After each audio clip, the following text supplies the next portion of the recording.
You get clues from another time. And I decided to have fun with our audience and set a great portion of it on board the Titanic with Milton rubbing elbows with the characters that we identify with, the Thayers, the Guggenheims, etc., and make them characters. So we do have fun in the same way that we have fun watching them on in Jim Cameron's Titanic. We get to watch these beloved historical characters interact, but also in the present day, which is sort of set up like an Odd Couple situation, because this sort of repressed Edwardian man finds himself waking up in the body of a young Gothamite who is outgoing and flamboyant and promiscuous and really on the scene in modern day Manhattan.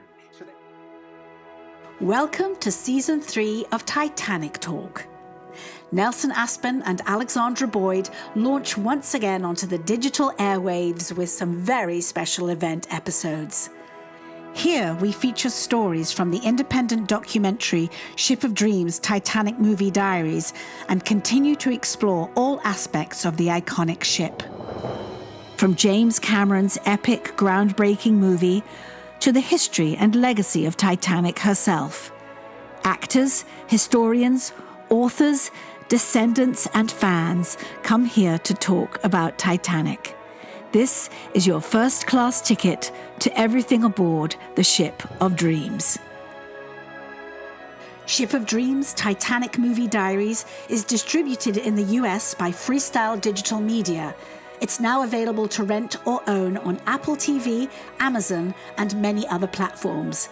Please be sure to like and leave a review. I'm Nelson Aspen, and we have a strange little podcast episode of Titanic Talk today with a guest that Alexandra and I both know intimately. I really know this guest very intimately, but it's sort of like a twofer. Maybe two guests in one. Maybe Alexandra can put it in a better way. Who's on our list today, Alexandra? Well, I don't know. I've been looking for my guest lists, and the only person I can come up with is you, Nelson. You are the guest on Titanic Talk. Welcome.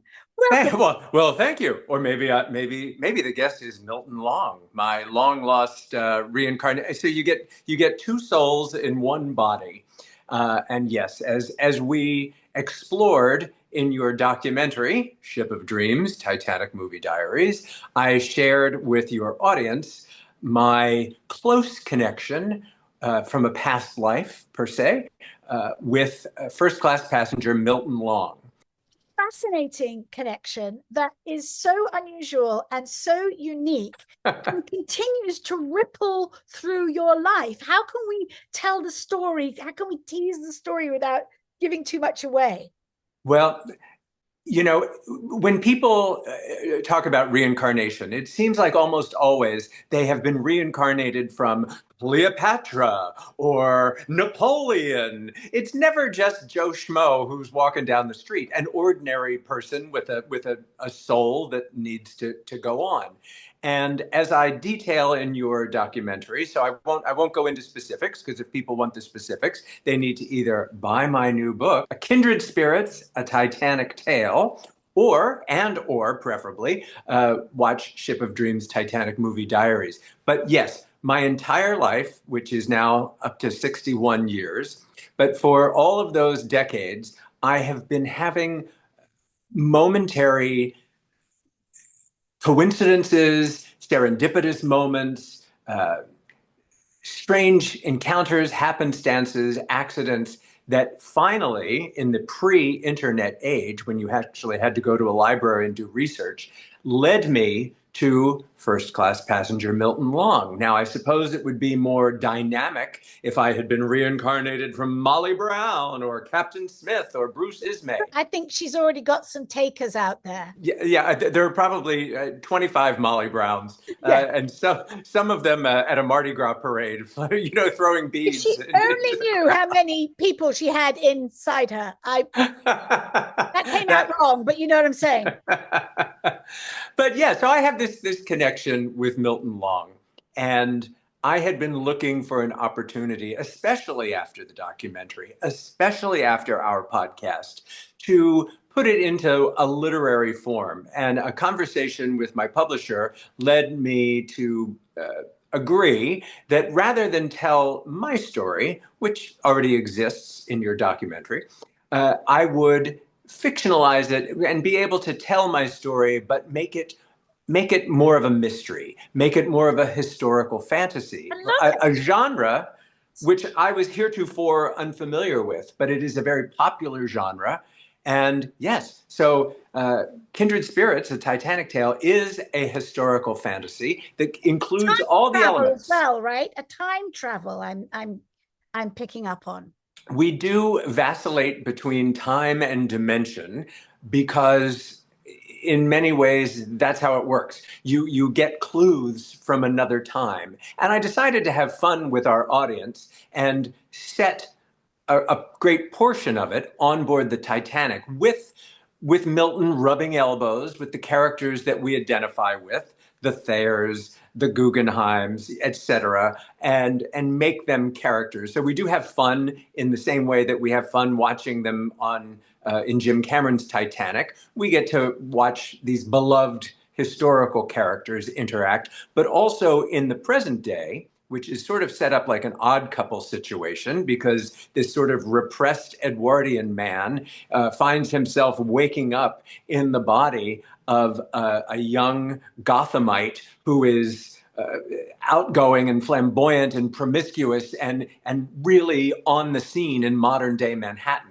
He gets to be himself, does he? Well, that's just it. Milton perished on the Titanic when he was 29 years old. So I made the protagonist, the modern man into whose body he returns, also 29 years old, who happens to be freaking out about his upcoming 30th birthday, as a lot of 29-year-olds do. So the I two of remember them, those days. yeah, yeah, now double that, and it's nothing. Yeah, I'll worry about turning 70. But it's fun to set things in the world I know of today, modern Manhattan, and in a world I romanticize, the world of the Titanic. And Milton, I believe, as many men of his generation, did not get to recognize their full potential, did not get to live. It was certainly the way with Kate Winslet's character in Titanic is a great example. She was repressed because of the constraints of the time into which she was born. So for Milton, he gets a second chance at life, and the contemporary person sort of carries the baton for him. So that's the setup. Yes, yes. But still, tell a little bit about how when you introduce yourself to you, and it happened just recently. We're asking people to write reviews for Ship of Dreams Titanic Movie Diaries on Amazon, and it goes to IMDb, and there have been some lovely, lovely, appreciative reviews. And one of them, it's about 3 reviews down. It ends with, and I just loved Milton's stories about all these life coincidences. And she's talking about you. Just tell us a bit about how you keep getting misnamed. Well, that's very flattering, and I'm glad she enjoyed the film. And you know, my early show business roots were in daytime television, soap operas, and that was a very common issue back in the glory days of soap operas. Viewers would mistake actors for their characters, and you know, they'd send them hate mail. How dare you cheat on your wife, you know, on that TV show? And you know, the lines were blurred. So, but it's nothing new for me to be addressed as Milton. I could go down to the bodega and order like bacon and egg sandwich, and they'll call out, Milton, your sandwich is ready. So it just keeps on coming. It's been a lifelong thing, in addition to so many parallels of Milton's life and my own. And it's hard to ignore. And well done for using your creative abilities and resources and juices to make a book that, well, it sounds so enjoyable. Thank you. You're going to enjoy seeing a character named Alexandra Boyd pop up. And what's so divine, and Greg DiNapoli, who is one of our former Titanic Talk guests. He's so talented, and I asked him if he would be generous enough to create an original piece of art for me for the cover, which he did, and I'm so proud to have that represented. Paul Carganilla, who is like our brother from another mother in the Titanic family, wrote the foreword. And then throughout the book, Stephen Schwenkert gave me a cover blurb, which was divine. And then in the book, and I won't do any more spoilers. You guys know who you are. Maybe you should read it to see if you're in there. But I've borrowed from our ever-expanding Titanic community to place them in the book. So there are cameos from the real people we know, and also great fun. When you're writing a fantasy, there are. I mean, you have to establish rules of your parallel world. That's yes, you must have your rules of engagement. Tropes. But you also can tropes, Nelson. Yes. Tropes. And you can do what you want in some ways. So I can take characters from the Titanic and pull them in a ghost story kind of way and pull them into today's world as well. So if you enjoy the Titanic, if you enjoy history or fantasy, and ultimately it's a love story. And one review kindly said it's one of the most unusual love stories you'll ever read. And I love, I'm a romantic. I'm also a little naughty in a Jackie Collins kind of way. So I get to write a love story and infuse it with contemporary adult situations. It's a little saucy, I think you'll say. It's a little saucy. Lloyd Burr, remember our friend Lloyd Burr from New Zealand? Yes. He said, this is what it would be like if Grindr had been on the Titanic. Well, now, listen, you have set us up perfectly because I have not read it yet, but I'm going to read it because I'm going to get my copy at Titanic Weekend in Long Beach on the Queen Mary, because you're going to be there signing copies. I'm going to be there signing DVDs and headshots and other charming things that people would like to indulge in and talking about the film. We'll have some diary readings, but a number of these people you're talking about will also be there. So Paul Carganilla is organizing the whole thing. Greg DiNapoli will be there with his extraordinary pencil drawings, and actors from James Cameron's film and my film, Judy and Ellen, the core extras, Rebecca Klingler, Mark Capri, Linda Kearns, we hope will be there, and maybe even a few that haven't quite inked their agreement yet. We are going to be in the most fun and most extraordinary company in real life, as opposed to Zooming, which is we've become so used to doing over the last 3 or 4 years. Yeah, I mean, we're going to find out really who's tall and who's not. Like I saw a photograph, our friend Don Lynch is going to be there, and I saw a picture of him, and he looks very tall. Very tall, but maybe Judy's short.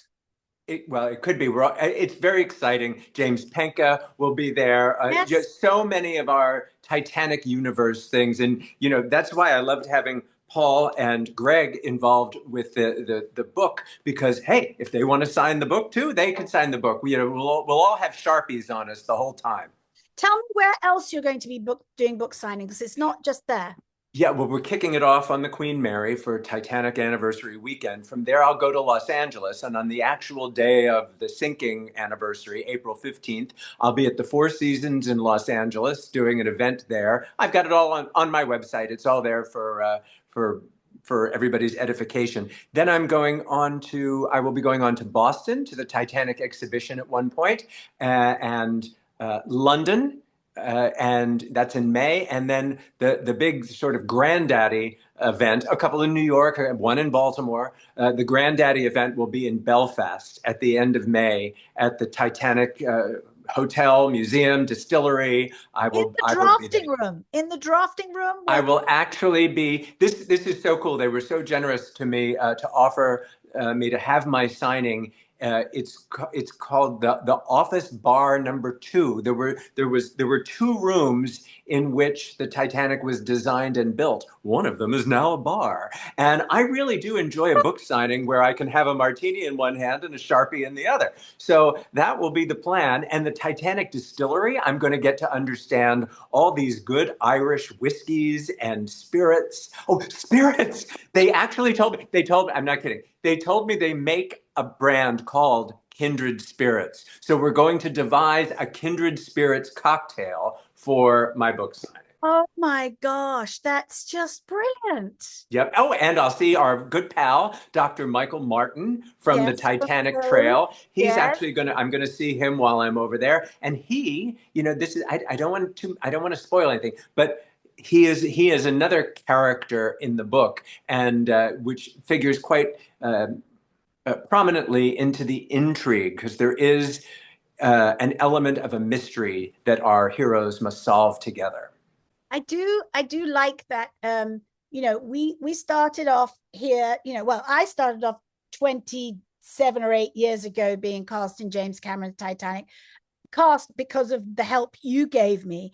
And so time goes on, life goes on, and here we are, we're gathering around. I think there's been this, I know there's always been interest in Titanic in the history, and there's always been interest in the film, but my particular reintroduction to this world and then an expansion has really been in the United States. But now with you going over to London, and we've just connected with the British Titanic Society, and we're going to be planning something with them, it feels like the ripple effect will go on and on, and I can't tell you how it warms the cockles of my heart, as we say, to be thinking about the actual endless ongoing possibilities of your book, of potentially a book of our diaries, of the film. Once a film is made, once a book is written, it's out there forever, and it will keep reconnecting us with people. At least that's what I hope. Well, there's also the cliche of do what you love and you'll never work a day in your life. And when you don't have any money in the bank and you're trying to get your life started as a young actor or whatever it is you're striving to do, it's pretty hard to believe that or digest that even. And exactly what you're saying, as a child Titanic buff, as a lifelong ocean liner enthusiast, to be at the age of 61 generating Titanic content, which just fills me with delight and bemusement and new friendships, ongoing friendships. How many new young friends have we made, which just perpetuates, this enthusiasm for Titanic will go on, and we are getting to do what we love, and it's also professional. It's personal and it's Yes, professional. it's personal, professional. Yes, we were talking about it the other day, weren't we, with Stephen Schwankert on his second appearance on Titanic Talk, which is lovely to have a returning guest. He was talking about his book, The Six, and that eternal question of why. There have been other wrecks, there have been other ships that have sunk tragically and claimed many lives, but for some reason the romance and the tragedy and the time in history, I think, when we were talking to Gareth Russell about the Edwardian era, about how the sinking of the Titanic signaled the end of that, and of course right before the First World War, which changed everything, especially in Europe, is that it must be something to do with that, like the time in history, and then decades and decades later, James Cameron, who's also the definitive authority on Titanic history, happens to have a few filmmaking skills, and makes a movie that just blows Hollywood and the world open to more about Titanic. And now people who loved that film when they were young are introducing it to their children. So there's there will forever be a new generation of people who are encapsulated by the story, all of it. My buddy's friend is a senior in high school, and what was their high school play this year? Titanic, the musical. You would never have a high school musical about the Challenger explosion or 9/11, but the disaster of the Titanic. Yes, we strive very hard to be respectful to the memory of that terrible night, and yet it captivates us in a romantic way, in a way that we want to continue to tell its story, interpret its story, find new ways to tell its story. We were laughing off camera about this cartoon version of Titanic, some animated film that had little There's more Disney-esque than one. There's mice more and than one. squirrels and Yes. and spoiler alert, no one dies in Oh, the child's thank goodness. cartoon version of Titanic because, of course. So yeah, it's a remarkable thing, but yes, it goes on, and I would venture to say that Dr. Robert Ballard's discovery of the wreck in the late '80s may have, it certainly did for James Cameron, stimulate his interest in it because of the oceanography aspect to it, but it did reignite a Titanic fandom for the world. Indeed. And who knows what the next thing will be. Also, the Titanic it's not that far in the past that we can disassociate from it. We could still theoretically have a great grandparent that was there. You know, it's not that far away. What's 100 years now? Yes, yes.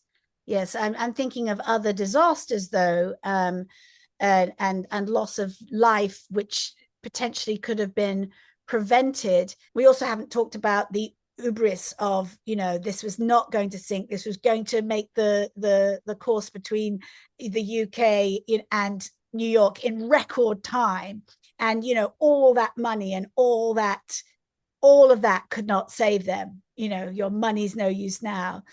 I think we live in a time like that now, where plenty of hubris to go around. I mean, but it and the parallels, as we've talked about too before, with James Cameron's film, they were having to slash the budget left and right because this took too long, or the costumes and the first class dining room, that 3-story grand staircase, it cost so much money, and the naysayers in Los Angeles were saying to us, the small minions, cash your paycheck, because it's not going to make any money, this film. It's going to be the next Waterworld. It's going to, he's overreached himself one too many times, and they could not have been more wrong. I know I tell that story, and some people, Rebecca's like, oh no, I had a feeling, that it would be something. Don Lynch, we never heard that. Well, no, because we're on the inner circle. Those of us on the outer circle were like, this is just fun. This is just lovely. And then like I said, the ripple effect over the years, and dining out on the stories, or creating a film, or creating a book, to bring it back to that again. What a treat. What a gift we have all been given. I can't name any other films from that year. Can you? I mean, it was just the Titanic that year. That was the film. I mean, if I go to the movies 8 times in a year, that particular year, it was 8 times I went to see Titanic at the Beverly Center. Yeah. So it must have been a great accident of timing as well. And, we would never... Leo and Kate would only have been that age, that look, that place in their careers at that particular time. Yeah. And I don't know about you, but I bump into Titanic loving people almost wherever I go. My doctor, the other day, I just mentioned, I have to do this thing because my film has just been released. And I told her a bit about it. She stood back, with her mask on. My sister and I watched that video. Which kind of doctor was this? You want to be careful what kind of procedure you're getting. Gosh, they're always wearing masks now. Randomly, I have a crew jacket, which if you come to Queen Mary, I'll bring it with me and you can try it on and have a photograph. But I have a lovely crew jacket, and it was cold, and I grabbed it one day and I went to the supermarket. Now, I live in a remote part of Washington, across the Puget Sound from Seattle. I'm in Safeway. I'm at the self-checkout, so you can see my back, which has the Titanic embroidered on it. And this guy goes to me, what's that? I was like, oh, it's my crew jacket. Oh, yeah, my crew jacket from Titanic. So, who are you then? I said, well, I had a tiny part. He didn't believe, I don't think he believed me at all. But he turned out to be somebody who had been down to the wreck. No. And I tried to invite him on Titanic Talk, but he wasn't interested in that at all. He was probably some, Microsoft billionaire who's retired to the country. And here we are checking out at the same self-checkout. And he goes, "What's that Titanic jacket?"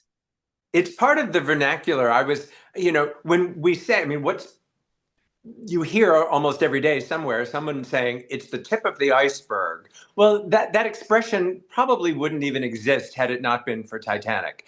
And rearranging deck chairs on the Titanic. I was going to say, I think it was the vice president was yelling at somebody on television the other day, and he said, "You're rearranging the deck chairs on the Titanic." I mean, you see the Titanic and you know it's the Titanic. It's not one of these other cruise ships with the pink and yellow water slides on top. Titanic is iconic. The word, the name is iconic. It's one in a zillion. It is. And it's no sign of stopping. And here we are to, like I said, to spread the word, to spread the love, to bring people together. Well, and that was interesting. I don't think there will be a sequel to this book because everybody died. Spoiler alert. But I felt a sense of sadness when I had to say goodbye to my character of Milton. There wasn't much known about Milton Long's true life, so I had the freedom to imagine what it might have been, what it was when he was here, and what it might have been had he survived. So it was a fun exercise for me as a writer to do that. But I miss him, and I've come to feel a real affection for him as a character, not just as somebody who might be inside of me. I hope Milton's having as much fun in this incarnation as I'm having. Oh, I'm sure he is. If like you said, it's all caveated by if you believe in that sort of thing. But I think you have a very strong case, a very strong argument that there's something going on. There's some connection, and long may it continue, I would say. And you haven't said goodbye to him because you're doing all these signings, and so people should look out for you and get a signed copy when they get to meet you. I hope so. Jump onto Amazon and you can get your copy there. And my darling Alexandra, after all these decades of our friendship and in getting to work together in a Titanic capacity, proves to me that you and I are kindred spirits, and how lucky we are. Oh, bless your heart. Thank you. I love you. If you've enjoyed this podcast, please leave a review. And if you'd like to hear more podcasts like this, hit the subscribe button. For information on where you can see Ship of Dreams, Titanic Movie Diaries, go to shipofdreamsfilm.com.